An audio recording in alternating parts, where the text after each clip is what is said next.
Fala galera, bem-vindos a mais um vídeo do Easy Química. Hoje vamos dar continuidade na introdução à termoquímica. Vamos lá!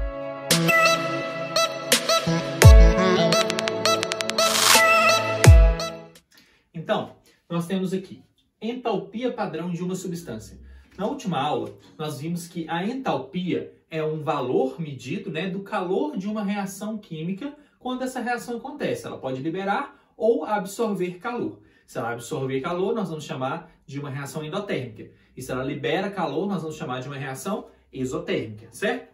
Então, gente, nós temos que definir que a entalpia padrão de uma substância. Como isso é medido?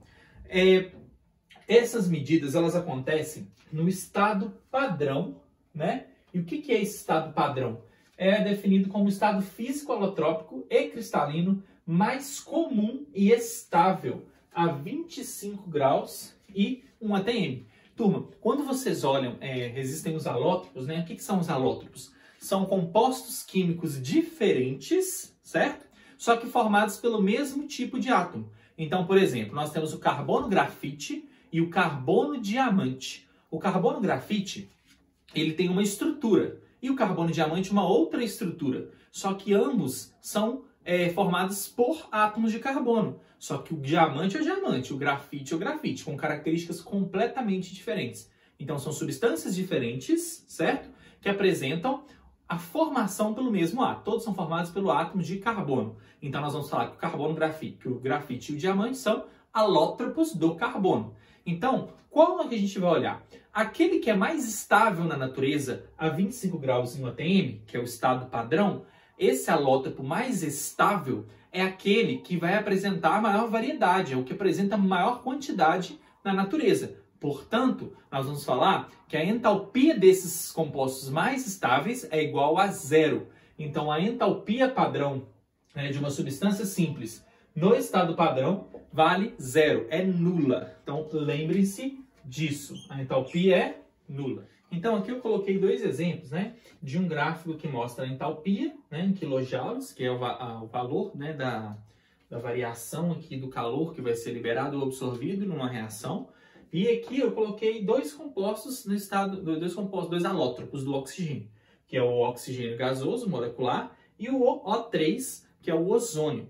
Turma, presta atenção nisso. O oxigênio é a substância, o oxigênio, gasoso, ele é o estado padrão alotrópico mais estável do oxigênio.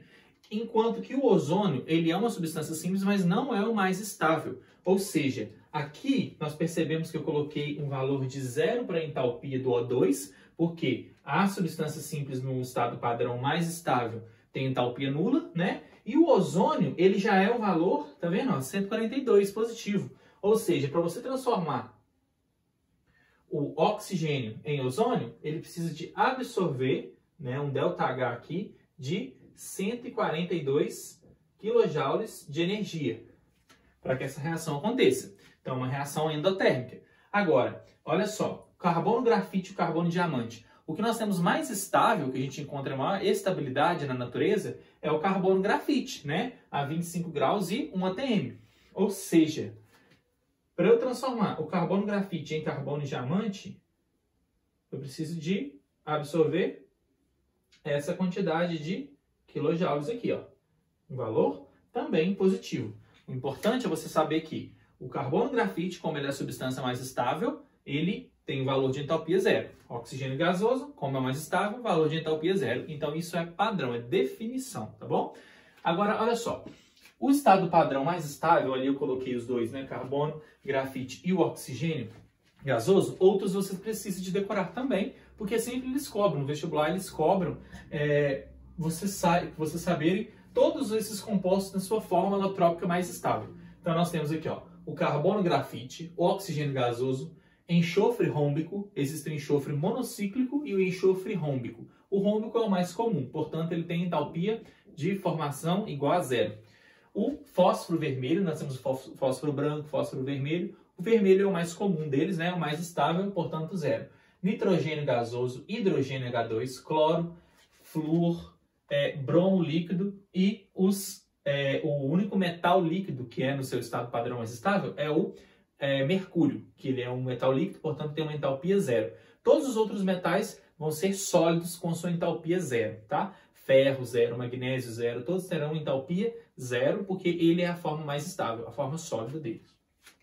E aí, gente, as reações de formação são aquelas reações que nós vamos construir a partir da substância simples no estado alotrópico mais estável para formar essa substância composta. Então, por exemplo, uma reação de formação vai mostrar a formação de um mol de uma substância a partir da substância simples, onde o delta delas, né, onde a entalpia delas é igual a zero.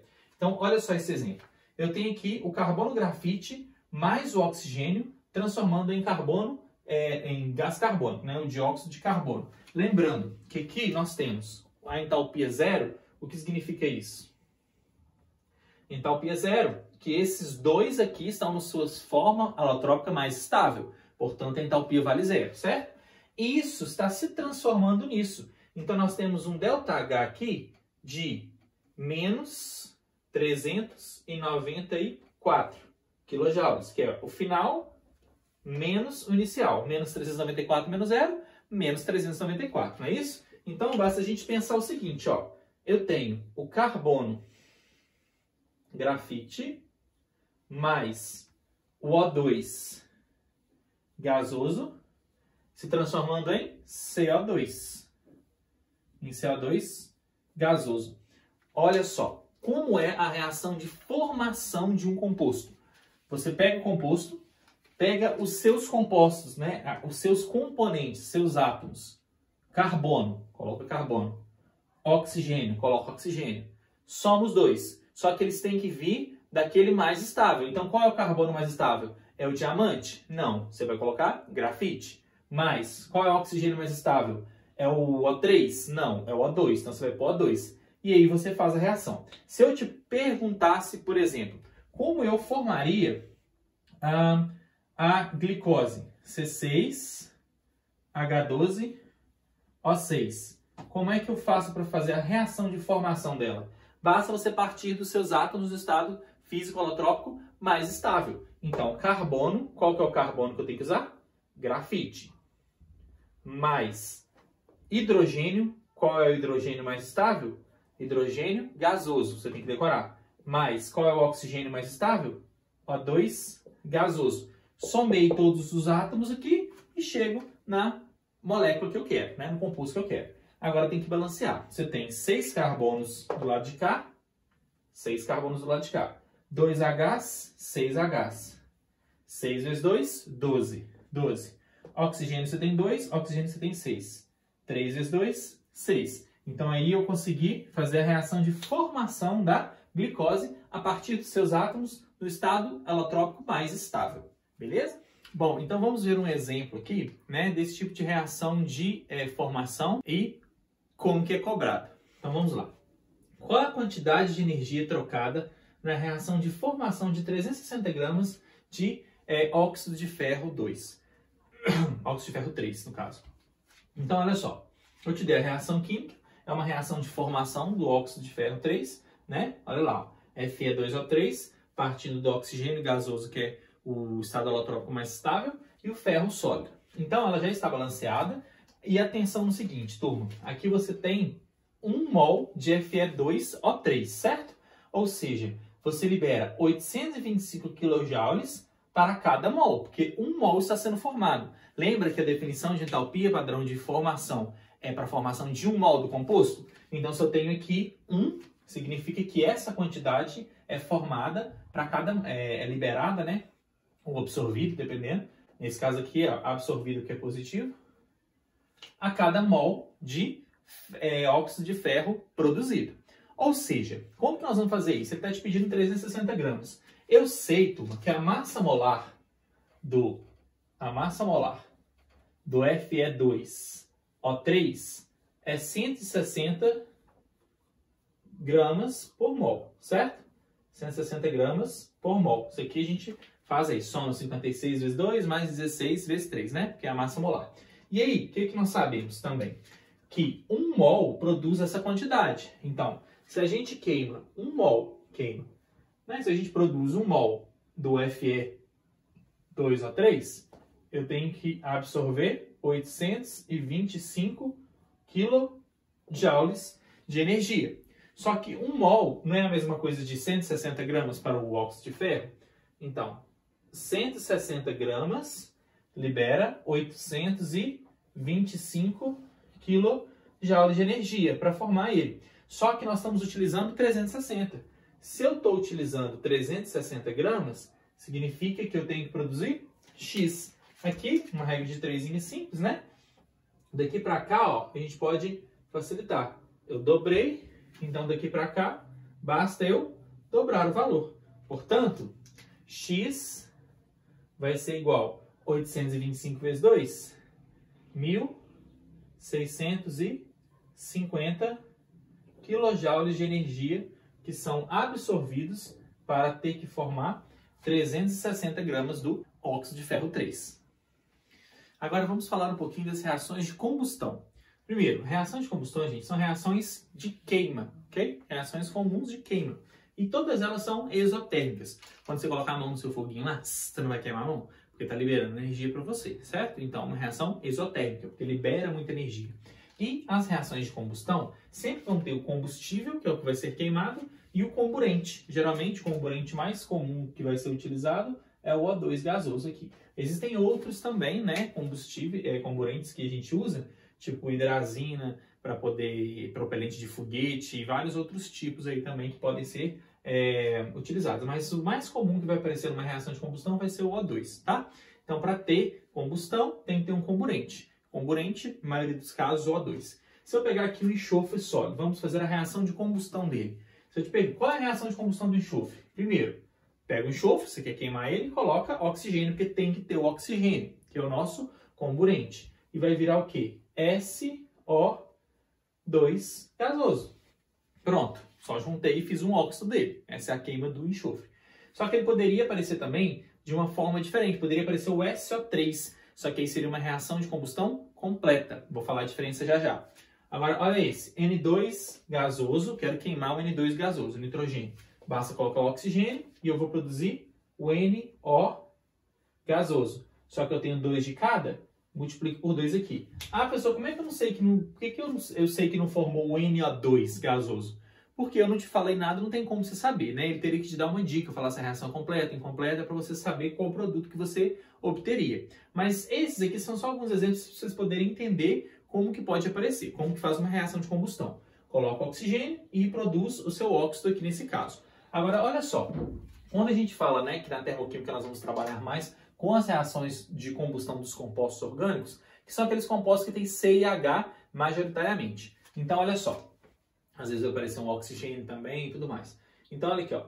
Existem 2 tipos de reação de combustão, a completa e a incompleta. A reação de combustão completa é quando a gente tem o combustível oxidando até o seu NOx máximo.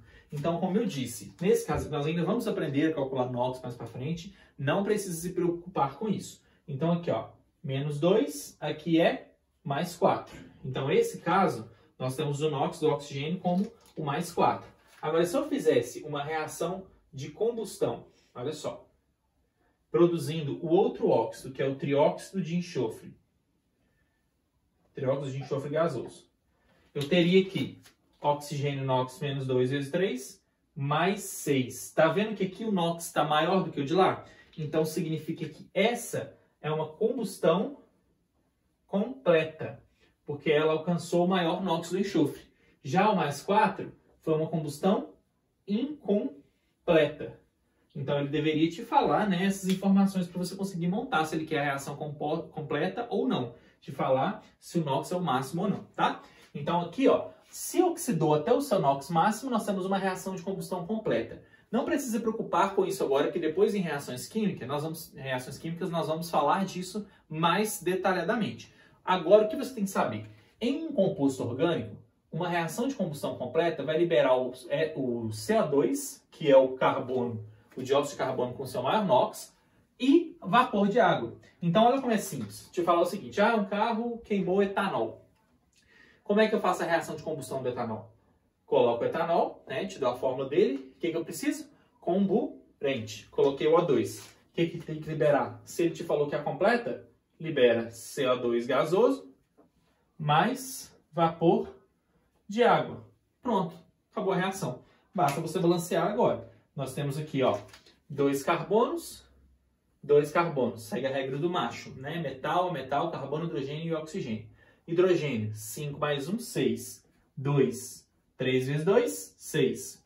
Oxigênio, 2 vezes 2, 4. 3 vezes 2, 3 vezes 1, 3. 3 mais 4, 7. Aqui eu já tenho 1. 3 vezes 2, 6. Mais 1, 7. Pronto, está balanceado. E aí nós temos uma reação de combustão que vai ter um ΔH de combustão associado a ele. Um valor de combustão que com certeza tem que ser menor do que zero, porque todas as reações de combustão são exotérmicas. Agora, as reações de combustão incompleta, como eu disse, é aquela que não atinge o NOx máximo do combustível. Então, não vai atingir o NOx máximo, né? A gente vai olhar isso para composto inorgânico que a gente fez ali. Agora, quando eu estiver falando de composto orgânico, basta eu olhar. Liberou, se for completa, CO2 e água. Se for incompleta, CO e água, que é o monóxido de carbono, que ele não tem o seu NOx mais reduzido, né? Então, nós vamos ter aqui, como é que ficaria? No que era incompleta, libera CO gasoso mais água, vapor de água. Aí você vem em balanceio. 2 carbonos, 2 carbonos. 2 Hs, 6 Hs. 3 vezes 2, 6. 2 mais 5, 2 mais 3, 5 Os, 1. 2 vezes 2, 4 mais 1, 5 Os. Esse ΔH aqui de combustão também é menor do que zero. Só que como esse é uma reação completa, então eu sei que, ó, reação de combustão completa e aqui reação de combustão incompleta. Nós podemos falar que, onde eu vou colocar aqui? O ΔH, a variação de entalpia da combustão completa vai ser maior em módulo do que o ΔH da combustão incompleta. Por quê? Ele conseguiu chegar ao seu NOx máximo. Se ele conseguiu chegar ao seu NOx máximo, significa que ele liberou o máximo de energia que ele poderia liberar. Portanto, um carro que está funcionando, a combustão está irregular, tem uma porcentagem errada de combustível e oxigênio que está entrando no tanque, ela pode desregular essa quantidade. E aí o que acontece? Pode parecer, as reações que acontecerem, podem ser que liberam mais CO, né, mais monóxido de carbono, fazendo reações incompletas do que reações completas. Então vai entregar uma menor quantidade de energia para o carro, para o motor do carro. Ou seja, quanto maior a quantidade de combustão completa que estiver acontecendo, maior a energia que o carro vai ter para andar, ok? Espero que vocês tenham gostado dessa aula. Nas próximas aulas já vamos começar com os cálculos termoquímicos, para a gente calcular os valores dos ΔHs. Até mais. E como eles... Química. Hoje vamos dar continuidade às óxido de ferro 2, óxido de ferro 3.